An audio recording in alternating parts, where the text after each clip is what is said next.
एक समय पे एक ही काम पर फोकस करना। एक समय में केवल एक ही काम पर पूरा ध्यान लगाएं, क्योंकि मन का भटकाव कार्य की गुणवत्ता और मानसिक शांति को नष्ट कर देता है। सांसों पर नियंत्रण। जब भी मन भटकने लगे तो गहरी सांस लें। सांसों की लय पर ध्यान केंद्रित करने से चंचल मन तुरंत स्थिर होकर काम में लग जाता है। विकर्षणों का त्याग। एकाग्रता के लिए बाहरी शोर और अनावश्यक वस्तुओं को खुद से दूर करें। शांत वातावरण ही गहरे चिंतन और श्रेष्ठ कार्य निष्पादन के लिए अनिवार्य है। वर्तमान में उपस्थित, ना भविष्य की चिंताओं में खोएं और ना अतीत की यादों में।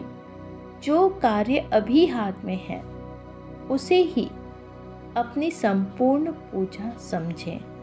ऐसा कहा जाता है कि घर ना टूटे उसके लिए एक समझदार पत्नी की ज़रूरत होती है, लेकिन वो पत्नी कभी ना टूटे इसके लिए एक समझदार पति की ज़रूरत होती है। एक जापानी भिक्षु ने जीवन के 5 सबक सिखाए। पहला, शांति जीवन को ठीक करने से नहीं आती, बल्कि अपने भीतर के कोलाहल में शांत बैठना सीखने से आती है।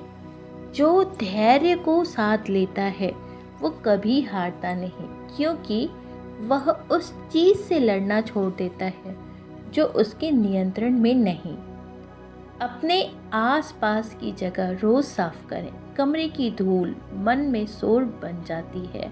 बुद्धिमान व्यक्ति क्रोध शांत होने के बाद ही बोलता है, उससे पहले नहीं। जब आप जल्दबाजी छोड़ देते हैं तभी जीवन अपनी शांत सुंदरता दिखाता है। देखो, मन को शांत रखने के लिए आपको ये मूल मंत्र समझना बहुत ज़रूरी है। किसी के काम में तब तक दखल ना दे जब तक कि आपसे पूछा ना जाए।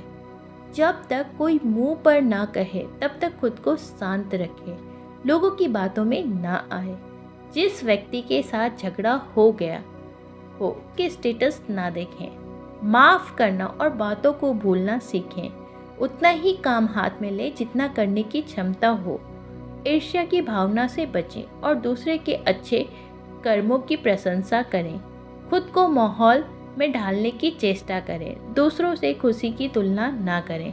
अपने आप को व्यस्त रखें। लोगों से उम्मीद कम रखो, ना चुगली करो और ना किसी की चुगली सुने।